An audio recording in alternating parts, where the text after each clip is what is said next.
Hello guys, welcome to another video by Simplilearn.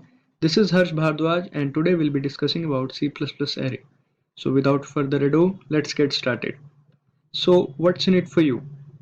We will start by understanding why do we need arrays, then what is an array, after that types of array like one-dimension array, two-dimension array, multi-dimension array, and their memory representation. And lastly, we'll go through array initialization. So first is need of arrays. We use arrays because it allows us to store similar type of data within contiguous block of memory, and it allows us to iterate through those variables conveniently using indexing. Usually, an array is used to store similar kind of data like marks scored by all the students of a class and record of attendance of all the employees in an organization. Now moving to what is an array. An array can be defined as a collection of similar kind of elements. These are always stored in contiguous memory locations, that is one after the other. The total number of elements in an array is called the length of the array. Now this is the way you can visualize an array. Here each block is capable of storing data values of some type in sequential manner, and each element can uniquely identify by its index in the array. And this is the syntax of array. Int is the data type, array is the array name, and 5 is the size of array. Now, there are few types of array in C++. Those are one-dimensional array, two-dimensional array, and multi-dimensional array. So let's first of all discuss 1D array. This is the simplest form of an array. In this array, data items are arranged linearly in one dimension, having single index value to represent data elements. Now, this is the syntax of 1D array. Type is the data type, then there is array name, and after that, size of array. And this is the example of one-dimensional array. Now coming to its memory representation. Here we can see 2, 7, 4, 8, 1, 6 are the elements inside the memory blocks, and 0, 1, 2, 3, 4, 5 are the indexes. So by using index we can easily access the elements, and once the array elements are accessed, a number of operations can be performed. Here array of 0 means 2 and array of 1 means 7, and so on. As each element is of type int, that is 2 byte, that means the array occupies 12 contiguous bytes because each block contains 2 bytes and there are total 6 blocks. Now coming to the two-dimensional array. In this array, each element is referred by two indexes, that is rows and columns, and they are stored in the form of matrices. The first index shows a row of the matrix and the second index shows the column of the matrix. Now moving to its memory representation. As we can see, this is a 2D array with 3 rows and 3 columns. And we can also say that these are basically 3 1D array containing 3 blocks each, combined to form a 2D array in the form of a matrix with size of 3 cross 3. The horizontal lines depicts rows and the vertical lines depicts columns. And we know that index starts from 0, so first elements get stored at array 0 0, that is 0th row and 0 column. Then second element is stored at array 0 1, that is 0th row and column 1, and likewise all the elements are stored in the array. Now coming to the multi-dimensional array. These are defined as array of arrays, that means each element of multi-dimensional array is an array itself. They can have any number of dimensions and it stores the data in tabular form. A two-dimensional array is also a multi-dimensional array. And this is the syntax for a multi-dimensional array. Here, type is the data type of array, then array name is the name of the array, and size 1, size 2, up to so on size n are the dimension of sizes. After that, this is the basic example of a multi-dimensional array. Now, coming to the next topic, that is array initialization. So, there are two ways to initialize an array in C++. First is, you can initialize an array when you declare it by including the initial values in braces after the declaration. While declaring, we could use curly braces to set the values inside it. For example, in this array of size 6, the element 2 is at 0 index, 5 is at 1 index, 1 is at 2 index, and so on. If we don't mention the size of array, then the array will only be large enough to hold the elements added within the curly braces. Other than this, we can set the value after the declaration by assigning the element to the array using its index. Like array of 0 equal to 5, here we are assigning 5 to index 0, and array of 1 equal to 7, here we are assigning 7 to index 1, and same goes for the array of 2. Now let's do some examples on array to understand them better. We'll do these examples on our code editor, that is VS Code.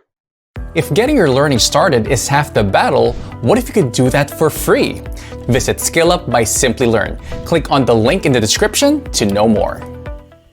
Now we'll make a new file. And let's name that file as array.cpp, array1.cpp. Now we'll do a basic example in which we have to print the elements of array. So let's start. First of all, we'll write the header file #include iostream. Now using namespace standard,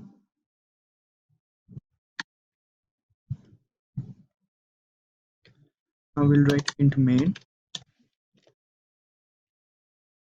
Now we'll start by writing the data type int. Now we'll write the array name, that is, let's say coupon, and now the size of array, let's say 6. Now curly braces. Now inside these curly braces we'll write those elements, let's say 5, 8, 7, 3, 9, 1. So these are those elements, and this is our array declaration.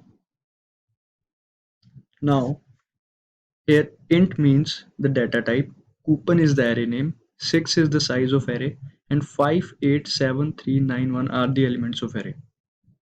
Now after that we'll write the for loop with for keyword.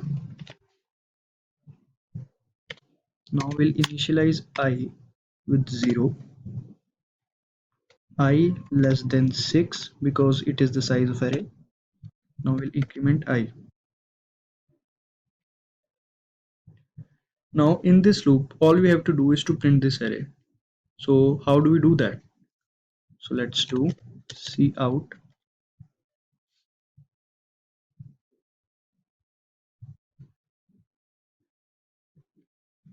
and inside the bracket we'll write I.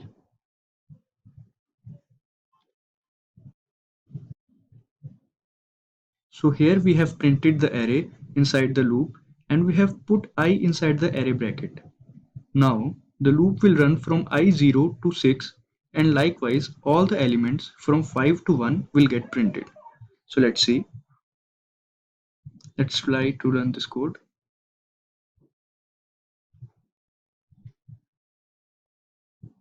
So this is our output, 587391. So this is how we can print the elements of an array. And if we want to print a particular element from the array, all we have to do is to write the index number of that element inside the bracket. Let's say if we want to print 7, all we have to do is to print its index number, that is 2. Now let's run this.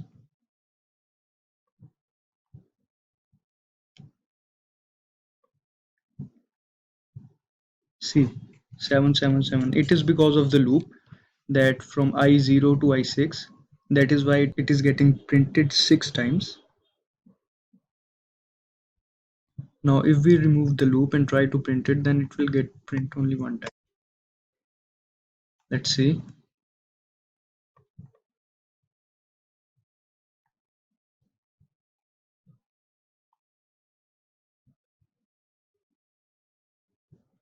Here 7, and this is what we want to print.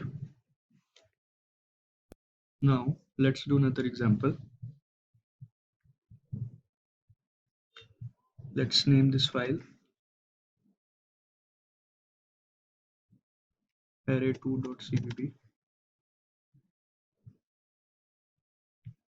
Now in this example, all we have to do is to do the sum of all the elements of the array. So let's start by writing our header file hash include iostream.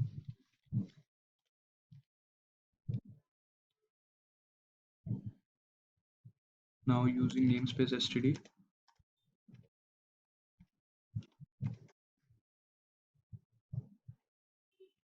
now we'll write int main.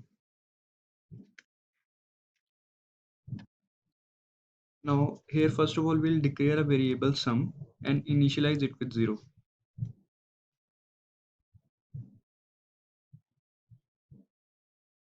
Now we'll declare another variable n, and n will depict the size of the array. So first of all, in order to scan array, first of all we have to scan the size of it. So we'll scan n. Now we'll declare the array.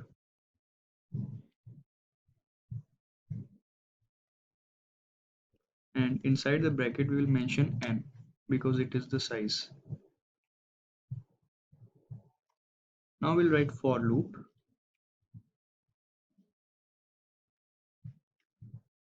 and we will initialize with I equals 0, I less than n, which is the size of array, and we'll increment I plus plus.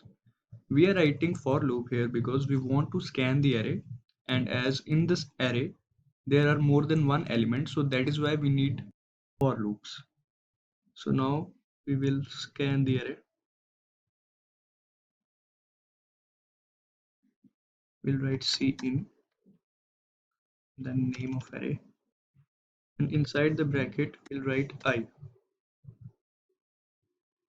Now here we have written I inside the brackets because we want to take input of elements from I equal to 0 to n, which is the size of array. Now we'll take another for loop. Now here we will write another for loop in which we are initializing I from 0 to n, and inside that for loop we will do the sum of the array. So we'll write equals to 0, I less than n, which is the size. Now we will increment I plus plus. Now inside this for loop we'll do the code, we'll do the logic of adding the elements of the array. We'll write sum.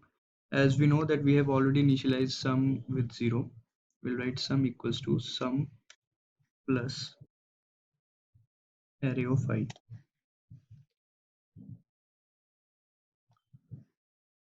Now for this statement sum equals to sum plus array of I, we are adding each value in the array one by one into the sum, which is initially 0.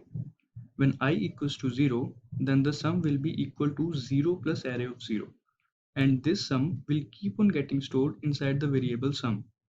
As our I increments, our sum keeps on storing the addition value.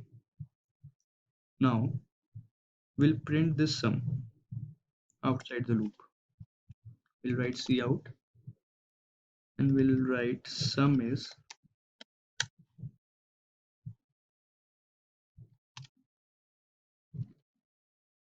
now we'll write the sum variable.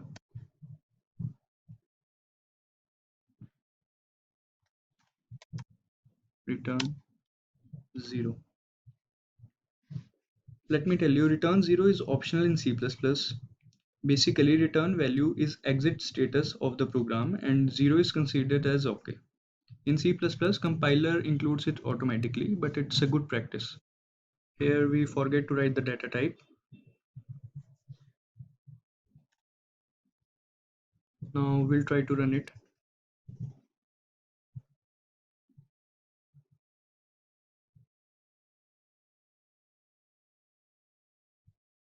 So first of all, we'll write the size, like let's say 6.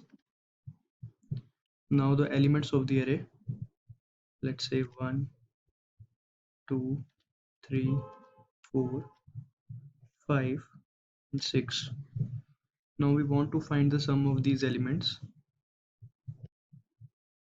Sum is 21. Let's recheck. 1 plus 2 equals to 3, 3 plus 3 equals 6, 6 plus 4 10, 10 plus 5 15, 15 and 6 is 21. So this is our right answer. So this is another basic example of array. So after this we'll do one example of two-dimensional array also. So let's make a new file and we'll write the header file.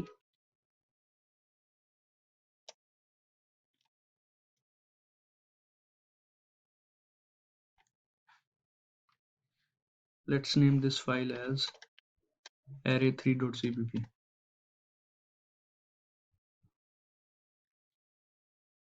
Now namespace standard.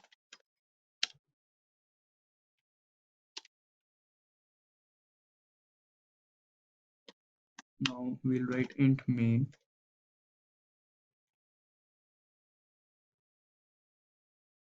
Now we will declare a 2D array of 3 rows and 3 columns with elements inside it.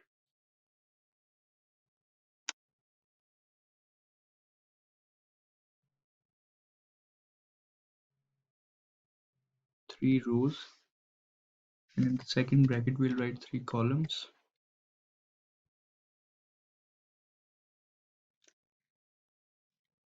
Now we'll write the curly braces and another curly braces. This is the way to declare a 2D array.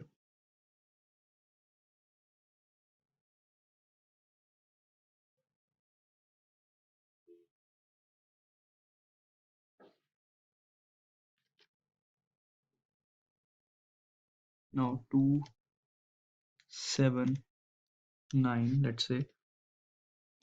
Now again curly braces,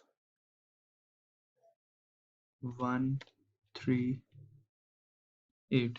Because we are creating a matrix of 3 cross 3, that is why there are total 9 elements inside the array. So now we will create a nested for loop where the outer loop I, which is for the rows of matrix, is initialized from 0 to 2. We'll write int I equal to 0. Now I less than 3, I plus plus increment.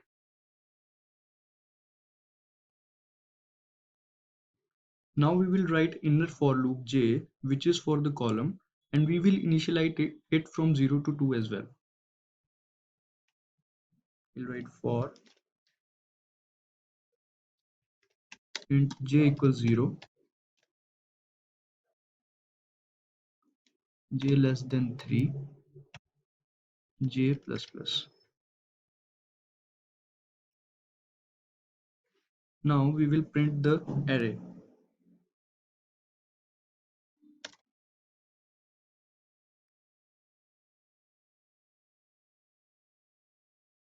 In the first bracket we will mention I, that is the number of rows, and in the second bracket we will mention j, that is number of columns. And in order to add space, we will add space in the output. Now outside the bracket we will mention AND-L. Shift the elements to the next line. After that we'll write return 0.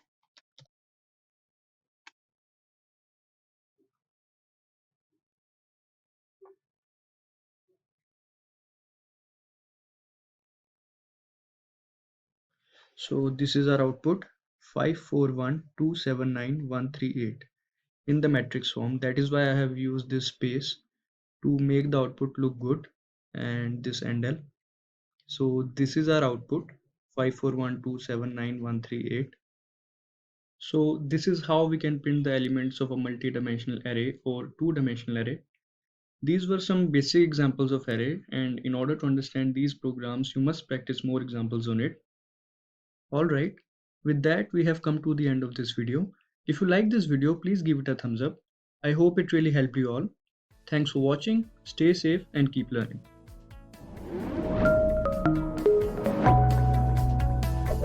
Hi there, if you like this video, subscribe to the Simplilearn YouTube channel and click here to watch similar videos. To nerd up and get certified, click here.